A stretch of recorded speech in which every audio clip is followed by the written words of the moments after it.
Today on the show, we are honored to have Sergeant Major Mark Baylis from the Valor Clinic Foundation and the Veterans Unstoppable program. Sergeant Major Baylis served over 26 years on active duty with an impressive service career. He served with the Second Ranger Battalion and spent 24 years in Special Forces. He was injured in Baghdad in 2003 and was medically retired in 2007. Welcome, Sergeant Major. Thanks for being on the show. Thank you for having me. It's an honor to be here. As a veteran myself, it's an honor to have Sergeant Major come here. You outrank me, so outstanding. I understand that the Terror Monument was based on your unit. Could you tell us about that and tell us what the Terror Monument actually is? It's the First Responders Monument, I think is what they technically call it, but it's Special Forces soldier on a pony, and our unit became famous for that. ODA 595, one of the members of the team wrote a book that became the Horse Soldiers, and then that was the basis for the movie 12 Strong. But my boss used to, when he did the sit reps sending them back, he used to send pictures from the day-to-day operations, and one of the pictures Rumsfeld held up was one that he sent in of a bunch of the people in our unit on horses. And I remember seeing a news clip where Rumsfeld said, "See that? They're riding ponies against tanks and winning." Yeah. Well, that's outstanding. Yeah, but it was an honor to work with some of those guys. There's some great men. Mark Mitchell got a Distinguished Service Cross at Kuala Jangi. He was my boss. Right. And the team 595 did amazing things. What a great bunch of guys. And so it was an honor to work with those guys. It was. That's great, and it's an honor to have a monument downtown near 9/11 on behalf of them. And obviously, the movie was great. And I won't watch it. I won't watch it. Brings back bad memories. I know all those people, and I'd rather. Yep, I was there. From. I don't get mentioned in the book anyplace, but I was there for a lot of that. And, Understood. Yeah, so. Totally understand. I don't want to see the twist. Well, you also have several other projects that you have founded and endeavored to grow and work with, which are very benevolent. Let's talk about Valor and Paul's House. What made you start this organization? It came to me. I didn't pick it for starters, which is a strange thing to say. I really thought I was going to be a contractor when I got out. I had an active TSSCI clearance and with experience in related fields, and I thought I was going to be a contractor and make a bunch of money, and got out hurt, and I didn't realize how much my son had suffered from the war, and it was hard on him to watch on the news, people dying and everything, and I changed my plans completely with that, and told him I was going to stay home, and but I had a lot of difficulties getting out on my own and had to learn the whole transition process for how to get in the system and everything. And with what I learned, I started helping other vets. And most of the vets I was helping were out of a food pantry line where I volunteered. And I don't want to say it overwhelmed me, but I was shocked, is probably a better word, at the volume of the males over 30 that were in that line. All seemed to be veterans. And almost every woman in the line, her significant other was a veteran or had children in the service, and so I started taking people in the back room and talking with them, and invariably I found there were service-related illness or injury that were compromising their ability to work, and so I started learning the process to be a claims agent with the VA, and started filing claims with the VA to help them access benefits and get some support for their challenges, and before I knew it, people were knocking on my door at 10 o'clock at night, and I'd go to the door kind of, hello? Like, what are you doing on my porch at 10 o'clock at night? Sure. And, hey, this is Bob. Can you help Bob? What is it you want me to do for Bob? Well, he lives under the bridge. I want you to help him. What do you mean he lives under a bridge? You want me to help him? What am I supposed to do? Was kind of where it started, right? Right. And I didn't want to see. I don't think anybody in the country wants to see. I know I didn't want to see that the reward for coming home from serving your country is live under a bridge or hurt yourself. I don't Sure. think that. I don't think the people want that, and so I couldn't say no. And so it was kind of like I don't know, but I'll try. Let me come back tomorrow. Come back tomorrow. right? What are you doing at my door with a homeless guy, right? And it was an interesting way for it to transpire, right? Sure. But because I was helping the people in the food pantry line, guess where the demographic went out? Right. And so it starts. That's like 2009, and it just starts picking up pace where I become the, hey, go see that old Sergeant Major over there, right? That's what it goes word of mouth that way. Sure. And by 2011, I'm running the food pantry, and it's like, oh, I have to make a choice. I'm either going to have to do this food pantry thing or I'm going to have to do the veteran thing. And I left the food pantry in June and started putting together a board of directors. We got our nonprofit status with the IRS in January of 2012. And it switched from Mark's a Good Samaritan, helping a couple 20 or 30 vets a year, to I know the 2019 and 20 numbers for sure. It was basically 1,800 veterans in 2020, wow. And it was 1,024 because of COVID. We went down, and first year we went down was 2020. We went down to 1,024. We bounced back up to ballpark, not a pinpoint number, but ballpark 1,500 in 2021, and the homeless veteran demographic in our outreach efforts is on the rise. It used to run about 10% of at our outreach events of the homeless population we would help were veterans, and the one we did in Hazleton and Wilkes-Barre the other day was 13.4%. But the ones we did in the Lehigh Valley were more like 30%, and a lot of the stuff we're doing in Stroudsburg is about 30% too. So my perception on the numbers is they're going up. And anyway, but hold that thought. So the community was all coming to me. You got to talk to the local representative, right? It's Mario Scavello is who it is. You got to talk to him. You got to talk to him. I'm like, what am I going to talk to him about? He doesn't want to talk to me. And they pushed. I went and had a meeting with him, and he called me a liar. He said, "There's no homeless problem here. If it was in my district, I'd know it." And, wow. And I said, "Well, if you want, I'll show you." And he called me on it. And so I took him, a female representative, Rosemary Brown. Then he later became Senator Scavello and retired. And Rosemary, the representative, won his seat, and now she is. I guess she would have been sworn in yesterday. She's the new senator for Pennsylvania. But took those two and the CEO for the hospital on a tour of homeless camps, and brought 3 homeless veterans with us.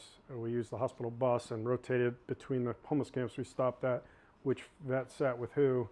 And by the time we were walking out of the camp, the last camp, they were all in shock. And I hate to say on camera, but the representative, he had tears coming down his face, walked up to me, said, "Tell me what you need to fix this. This is not going on in my district." God bless him, good guy. Good to hear. A rock'em sock'em robot kind of guy. He's an old Italian, he can get in there kind of guy. Right. But which was, for him to be crying was a thing, right? And sure. But he meant it, and they got us some money. We bought a hotel, and then we switched from just doing outreach and helping get the vets into other people's homeless shelters or the VA's housing programs to. So you bought the Jonas Hotel in Pennsylvania where you house homeless veterans. Yes, we did. You were did. just mentioning. I understand the hotel has a long history of helping weary travelers. In fact, it was a stop on the Underground Railroad in the 1800s. They claim that the hotel is haunted. That's what they say. Is that and something? I do not contest that contention. Really? I don't contest it at all. Okay. Yeah, it is. Now, what makes it haunted? Somebody reportedly committed suicide there. There's another rumor of a woman and her kids died there in an accident. But I will tell you that is an interesting place. And the previous owners, we brought it from the bankruptcy courts, but the previous owners brought in like a Ghostbuster team, and they did their little study, and they say that the 2 haunted rooms are room 4 and 6 on the 2nd floor. They are probably right, but I will tell you, I would not sleep in room 12. Who does, if anybody? You won't tell anybody about room 12. I don't tell them until after they're there. Gotcha. Hey, is the dresser moving in there? How do you go about getting our vets on their feet and helping them work through their issues? The truth changes with every vet. They're an individual case each. Some end up in that circumstance out of bad luck. Some have other health issues preventing, and some their relationship skills are just awful, and they can't stay employed because they argue with their employees too much. So we try to target each one from a different, meet them where they are, and build a plan for them out. We have them build a life plan while they're there, and 10-part life plan. If you ever read the book, Your Best Year Ever, we've kind of modified the process in that book as they're building their life plan. But our counseling program helps them rebuild relationship skills, helps them tone down the emotional scars of war effects, and build purpose and direction back in their life. The capstone exercise is to do the life plan where they incorporate everything they learned along the way. We help them learn to do some things like deal with toxic exposure. The brain works on chemical reactions, and if you have foreign chemicals in there, the reactions won't be what they're supposed to be, right? It only makes sense. And so we do what we can, and our recidivism rates are among the lowest in the country, below 5%. Wow. After 8 years, we're below 5%. And traditional chronic homeless veterans, a year after they're housed, 75% are back on the street, and we've had a lot of success. But we take a case-by-case approach, and we don't advocate and refer them to the housing social workers at the VA until they generally have their affairs in order. They have some form of income, and they've worked through their health issues where they're managed, and they're not going to be going to the doctor all the time and get fired. And it's worked pretty well. We have subject matter experts, I'll call them, that come in on a case by case. Hey, Pam needs to learn how to write a resume. Right. Hey, we'll call. Hey, Manny, can you come in and teach Pam how to write the resume, or do the job search? We have people that'll come teach computer skills if they need them, and we used to do it broad brush with all of them, and learned that was not working well for our instructors, because they didn't like when the people were in there that knew what they were doing and then tried to sharpshoot their class the whole time. So we started doing just to the people that needed it, and it's worked much better. Well, clearly what you're doing is working, given the statistics that you have told us. Now, a topic that we touched on before the show started, suicide amongst veterans. It's really, I would call it an epidemic. I would agree. We have 20 years where we have been at war. We're still in conflicts here and there, let's face it. There are troops on the ground in different parts of the country. And now we have tens of thousands, if not hundreds of thousands, eventually, if you accumulate those 20 years, of young people, and not so young people, because many have served for many, many years, as yourself. And you'd probably still be there if you could, but for the fact that you got injured. Yeah, but the powers that be brought you to where you're at now, and I dare say that you serve a higher calling now, helping our vets, than you would still be if you were in active duty. But that being said, what are the issues that drive the train to suicide in our vets? Because like we just discussed, I think it's an epidemic. When you have literally hundreds of vets that are committing suicide every year, and it's more like thousands a year. Exactly. I would contend it's more like thousands. Agreed. And it's not at the forefront. You hear of all these other issues, of course, COVID and the war in Ukraine, and these are all obviously important issues. But our veterans have come home, are coming home, and it doesn't seem like it's an issue or it's a non-issue that they're having problems that leads eventually to suicide. And we should take care of our veterans because they took care of us. I agree with Some of them gave the ultimate sacrifice, their lives. Many of them lost limbs or became disabled.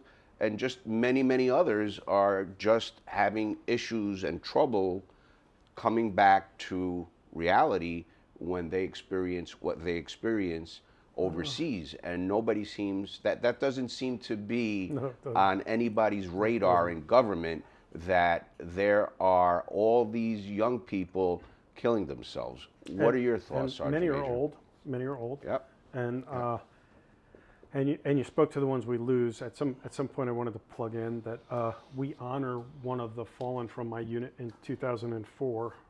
Paul Syverson was wounded in Afghanistan with the horse soldier people, and then recovers, goes into Iraq in 2004 and is killed right away. We name our homeless shelter for Paul's house for Paul Syverson, Major Paul Syverson. Outstanding. And so you try to remember the best you can the past and honor the legacy because they deserve that from us, right? Sure. But how do we protect the ones in the future becomes hard too, because now they're all dispersed. And our biggest challenge is our biggest talent, in my opinion. And maybe I should have used the word greatest talent.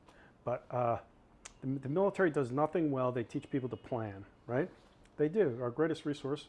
And whether you're a leadership in the Marine Corps or some Ranger Battalion somewhere, or the Air Force somewhere, whatever that service role is, your people are your most valuable resource to almost every commander or senior leader I know, whether they be non-commissioned officer, warrant officer, or commissioned officer.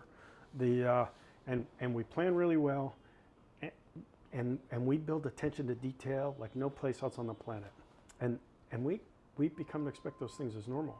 And when we come out into the civilian world as a collective body, we expect that from civilians. And we forget that the reason we do it in the service is because if we make mistakes, people die. Prior planning prevents piss poor performance kind of logic. No, we leave nobody behind. No, we're getting through this together. We're gonna plan every detail of the sectors of fire and the resupply and how we're getting through this and what we're doing after and what we're gonna do in case we get counterattacked. All of it, right? How we're gonna get a casualty out, everything. And we come out here and civilians don't think that way. And we don't have to pay. Look, he's nodding over here. Your cameraman's nodding over here like, oh yeah. He gets it, right? Well, he was Army. Well, I know. He I know. totally understands, and he was able to adapt and overcome. And I now pointed going out to that he's Sundance. nodding his head because he gets it, and she's got a quizzical look on her face like, what the hell is he talking about? She's a civilian over there, right? And, Well, and you're, but our producer cooks really well, so it she's makes awesome. up for her. She's lack of awesome. service. She's been a pleasure to work with, and I'm not trying to say, but I'm saying there's a cultural divide of what people expect and how people behave, and so we come home and expect that from other people. We argue over the littlest stuff because it's a mistake, it's wrong, and in our subconscious, we just and we can take a flamethrower to a relationship better than anybody you know, and that's important. That's important because I never hear of one coming into my homeless shelter that when you talk with them, how's things going? Where's it going? Why aren't you with your family? The rants I get about the conflict in the house are, oh, you can't get that genie back in the box. And so the most important thing we do, CDC study recent from 2018 has some very powerful bar graphs in table 1 and table 2. And I say bar, they're really column graphs where numbers intersect and you can read them. But about 20% of the people in the study are veterans, which is grossly disproportionate to our 7% of the population, right? And relationships, long-term physical health problems, addiction, and unemployment, long-term financial problems seem to coalesce. And in the veteran community, there's a trend in my experience that the studies support but aren't exactly integrated is, man, our relationships cause us to lose our jobs. So our relationships and our financial problems are coming together, and how many of us are getting out hurt? We have like this cocktail going on of all of it and higher density of the rest of the population, and the number one thing for the general, all suicides together, is relationships, and that is our biggest crisis area. We have trouble getting along with civilians. The veterans flock together very often with like-minded people because they can't deal or absorb or adjust to civilian life. But in your program, which again is highly successful, Yeah. I understand you have 0 suicides Zero among all suicide. your participants and only 1 divorce. It's the Those numbers it's are a- impressive. Yeah, when we first talked about those numbers, it was 1 divorce. We're at 2 now. I apologize. Yeah, okay. Well, Yeah, it happens. but the suicides, I've some levity with the divorces, but the suicides are not a topic for levity. Right. And our people that complete the program, even those that only go partway through and then never finish, not one, and that's and what we do is rebuild relationship skills. How does PTSD fit into all of this? Multiple trauma. What happens when you stack trauma upon trauma, Oof. and how do you combat it? How do you deal with that? The emotional scars piece. Our program is 5 pieces, right? And the first piece is managing the here and now. Learn to ID your triggers, how to avoid conflict, how to diffuse it. Almost like conflict, a little bit of conflict resolution combined with how to manage your diet so that you don't aggravate those symptoms and make them worse. And the second phase is the relationships. The third piece is manage the emotional scars. And you can only deal with one at a time. And when the emotional scars are intense in the stacking, right? We bring them back multiple times. We have vets that have been through our program 3 and 4 times. In fact, I have one I think's been through 6. And Wow. because you can only work one emotional issue at a time through our version. If you go to a doctor and do psychotherapy for a long time, you can work them through all in over. But we kind of isolate one and peer support through. We call it touching the wound. You got to touch the wound for it to heal, and then come back out. We sometimes do fire rituals. So say you had a big event with a roadside bomb when you were picked a place, Iraq. And it's bothering you. You're losing sleep over it. You're having anger outbursts or whatever the problems in your life are as a result. Anxiety problems maybe is a common one. Our experiences are traumatic event induced fear kind of events have a tendency to carry anxiety. So if I'm arguing with you all the time because of my relationships aren't working, and I'm having nightmares and anxiety and panic attacks because of a roadside bomb, and crap, I can't keep a job because everybody's firing me and I have the financial problems, where do you think they end up? Yeah. Where do you think they end up? It's not a happy place. And very often there's injuries thrown on top of that. And then they start self-medicate, and then all of a sudden you have all 4 going. Yeah. That's And then instead of society embracing you, even though you have all ostracize this, you at that right, point. all this drama on top Yeah. of drama, and perhaps you do wind up on the street, instead of embracing them and helping them, like you said, they get ostracized. Oh, that's a homeless person. Oh, he or she has a substance abuse problem. Yeah, but why? It's not because they're just an everyday person.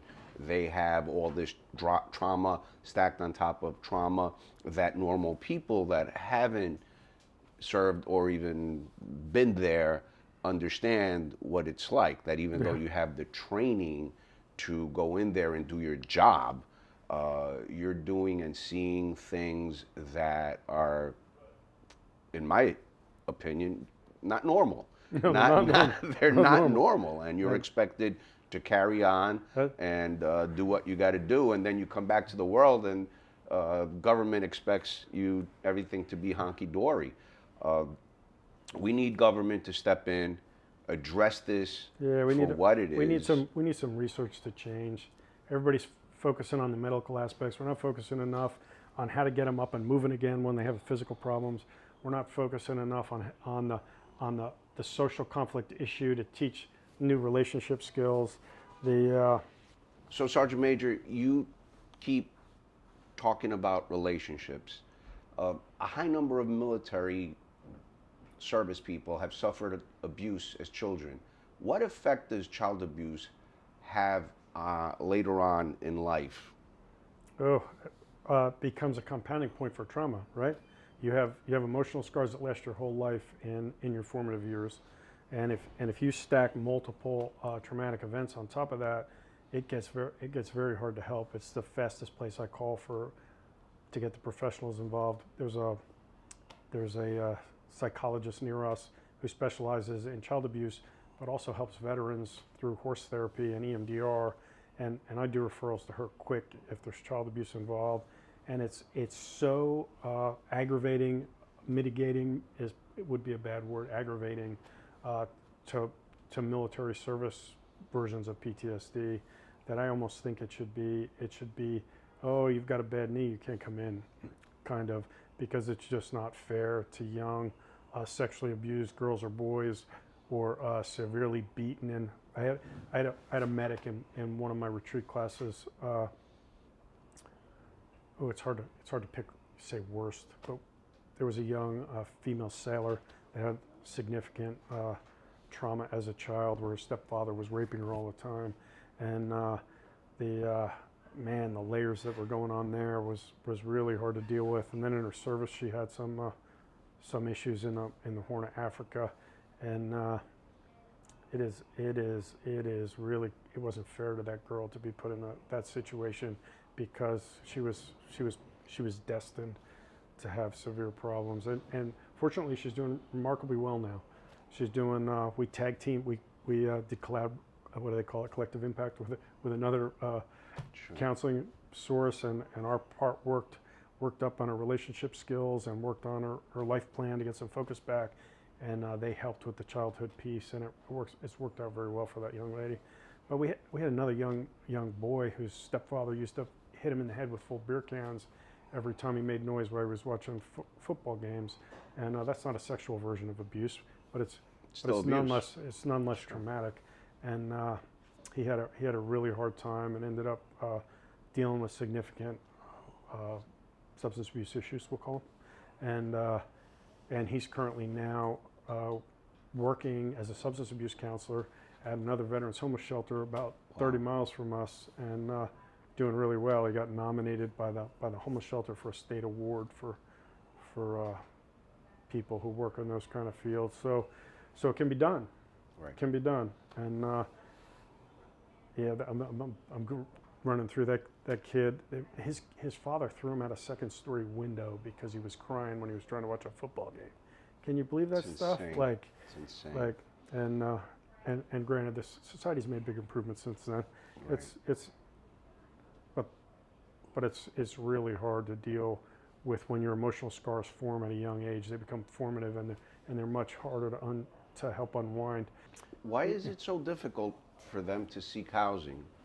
Well, you have to be able to pay for it first. Right. Sure. Right. And we have relationship problems too, right? And how do you think we work to mission, not to time, standards? That's your job. We cross-train. I can use the machine gun. I can use the grenade launcher. I can take the lieutenant's place if he gets hurt. Mentality, and go into the social worker office where they go, sorry, Pam won't be until tomorrow. She'll do the form for you. You come in and get Pam to do the form. Well, I'm sorry, Manny's got to sign it, and he's not here today. You're going to have to come back tomorrow. They blow their top, start yelling, what's wrong with you? Why can't you do this? I don't understand. It's a simple test. Why can't you do that? And have you ever heard of somebody getting thrown out of a civilian hospital? I hear of vets getting thrown out of VA hospitals every day. That should be a crime. And that's amazing. The bureaucracy, they have no patience for it, and they blow their temper. They lose, and it's tough. It's tough. So we try to unwind them some, and hopefully, so far, mostly good. Not completely good, but mostly good. From what we could gather, you're doing an amazing job. We've read a lot of your reviews in your website, and all of them, in some kind of way, shape, or form, say that you're doing and your programs are doing what the government should be doing. What is it that government needs to do? What does the VA need to do? They need to do more studies to understand the veterans better. Okay. Yeah, they're doctors. They're doctors. You don't find a doctor at the VA that was an 0311 in the Marine Corps. You don't find one that was 11 Bravo in the Army. You don't find one that was a fighter pilot. You know, and I think medicine, particularly behavioral health medicine is based on behavior norms that are civilian-centric. Without veteran behavior insights, trauma affects behavior, right? Family culture crisis shape the way you see the world. Trauma, the way you see the world affects the way you behave. Trauma affects the way your behavior changes after. And so if the basis changes from our culture to be, we make no mistakes, people die kind of culture that is not the civilian culture, and a mistake happens that causes a traumatic event, how do you think that impacts behavior? And I don't think they know that answer. And I don't think they understand the difference between educated version of hypervigilance. We educate it through training, and trauma-induced. And I don't think you can medicate educated hypervigilance. You take a young buck sergeant, 0311, leading a patrol through Baghdad, asymmetric battlefield, responsible for all aspects of the other Marines' lives, all aspects, everything from their sleep plan to their eat plan to their fields of fire to the contingency plans that are going to evolve as the situation changes all day long. That is a lot of thinking that civilians would never do, ever. Right. Maybe a young patrol police officer in a rough neighborhood, but Or still not expected as to do. intensely. Or is expected to do. So now that Marine has the conflict point because he overlooked something on a balcony or didn't catch something in a truck, and now he has a traumatic event. The base point that all their psychology and therapy is going to be based on is probably different than a civilian's for the reason of training and the reason of, in the civilian world, trauma comes to you. In the military world, we go to it willingly, purposefully, knowingly. Right. And, Intentionally. And I think it completely changes the dynamic when other trauma is based on receiver, and we are both receivers and pitchers, and it's completely almost different. And from what you're telling me, it kind of almost reminds me of the original Rambo movie, where at the end he's you making a crying Green out Beret for joke? help. I'm dovetailing into that, but no. Where he says, there, I was in charge of millions of dollars worth of equipment.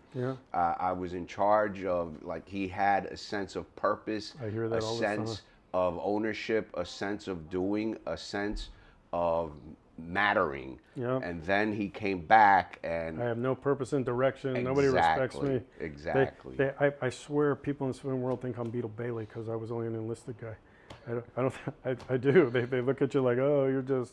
hardly no. a sergeant major But sits at the right hand. But civilians don't understand the difference. No.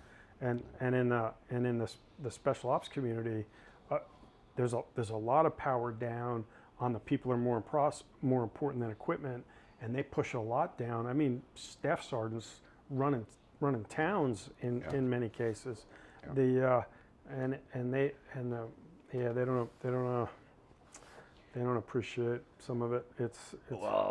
It's unfortunate. It has to change. We've spent literally trillions of dollars since COVID on different programs to help people out.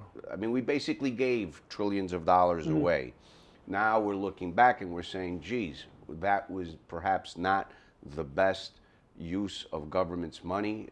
Perhaps it caused inflation. Perhaps it's going to cause a recession if we're not already in one, so on and so forth. Where are the vets? Where's the money going to the vets to do all the research and study that they need, to give them the resources, those physicians, those social workers, those psychologists and psychiatrists that they need?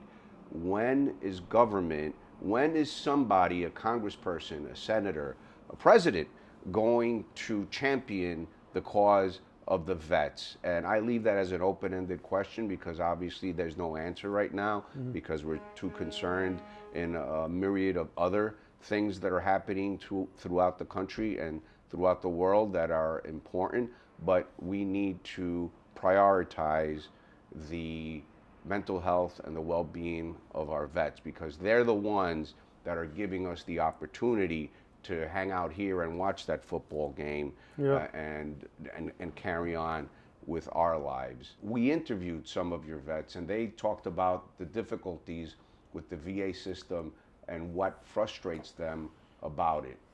Let's take a look.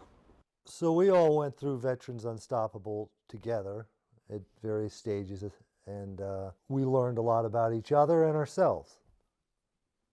And it was a good experience. Very good. I agree 100%. And as we touched on before, the fact that it's another vet talking to another vet, they don't look at you like you're crazy because they can understand more than a civilian would. When we talk about the places we've been and things we've done, it's sometimes a hard pill to swallow, but when you have somebody on the other side of the room listening to you, kind of like they nod their head in understanding, as opposed to a regular doctor, a civilian doctor, kind of looking at you going, yeah, you're crazy. So you don't get that, I feel like you don't get that judgment from a fellow vet as you would a civilian doctor. From everything, from the ground, just verbiage. When we talk to each other, we know what we're talking about, or we can relate or understand just from the language that we use to, terminology or circumstance or all of it, that most people will go, wait, whoa, can you explain that to me? What is that? Or this place and this organization and Mark has, in the past 2 years, has given me more than the VA has. I guess I'll single it down to therapy-wise in 10 years. What makes it different from other programs? Well, it's trauma-aware veteran peer counseling, but it's targeted at the feedback we were getting from vets where they weren't getting the help they needed, and so it does some toxic exposure things to help for future illness. Think the long-term physical health problems, right? If you break down the four, we actively target 3 of the 4, and then 1 that didn't make the study, lack loss of purpose and direction. That your earlier comments for Rambo, the now who am I, what am I, and we hear that a lot, and so we start with managing the triggers, and learning to try to deal with what their service did with them, and personality types. Hey, what type of personality type are you? What are the other people in the room? Can you work with people like that? And trust building exercises. They don't often trust others. And then our second phase, we get into the relationship piece. We use two important books on relationship. One of them bridges to the trauma as well. But we use the 4 agreements. The 4 agreements are: be impeccable with your word, do your best. I'm having a brain fart on my own thing. Make no assumptions, and don't take it personal are the 4. And if they can use those in managing their relationships, they can avoid a lot of conflict. They can be true to themselves. Hey, look, Manny, I don't agree with you on that because this is what I think, but I respect what you're doing, so I'm going to step back and let you do your thing, but I'm not going to be part of it, right? Versus, hey, what the fuck is wrong with you, Manny? Blah, blah, blah, blah, blah. Like, beep. Yeah. But which would be a normal response for a lot of them. It's a very, it's a bloody, gruff, rough and tumble atmosphere. And the reality is, in some aspects, as we shift to the trauma piece, is that evil people like to kill people. If it bothers you that you kill somebody, that's good. Yeah. That's good. But we shouldn't hold it against people when they come back that they were good people trying to do the right thing to ensure the safety of others, that it bothers them that they had to do that. War is not a pretty business. Nobody wants war less than the people that have to fight it, and at least the good people that have to fight it. So if I can talk with you while you're sharing your traumatic event and why it bothers you, and make it safe for you to talk about all of it, and say, hey Manny, that roadside bomb, when you're bound up and you're not feeling free to talk, and I tell you a story of mine, I did 8 hostile fire tours. If I can tell you a story of mine, when I was in a situation similar, it wasn't the same one, but it was XYZ, I remember I felt like this, and then after that, I didn't think about it, but I was doing this. What? It makes it a whole lot easier for you to talk back to me than if you're talking to the psychiatrist that doesn't believe you and has no insight. Sure. And so that helps a lot with the trauma piece. And if I can gain your trust that way, and the other guy that sits in the room with me usually is a Purple Heart awarded Vietnam vet. I have a Marine that comes up from Philadelphia intermittently too, an Iraq Marine. A lot of the Marines won't trust unless there's a Marine in the room, and he comes in his armor. Well, it is what it is. And but we do things then where we get them to do more deep dives for closure events, and we either try to set up an arrangement where they can go meet and talk with somebody in survivor's guilt situation, ask forgiveness. If there's not someone alive they can do it with, we'll go to a tombstone, or we'll have a fire ritual, we call it, where they'll write out the whole experience, how it felt, why they blah, blah, blah. And we do like a ritual that they don't really know. We kind of blindside them with it. We tell them to write the letter. And then everybody else in the class goes and starts a fire in the middle of the woods. And I walk them out to the fire with their letter and then make them read it to the whole group. And at the end, make them crumple it up, throw it in the fire, and say it and mean it, that you're done with it and you're letting it go. You have to move on. It's hurting you. And then the class walks them out. Wow. And then the class walks them out of the woods. And it's intense. Yeah, and but that's one of the things we do with the closure stuff. We do battle buddies as so in the gaps we spread it out because it takes time to digest and give them homework.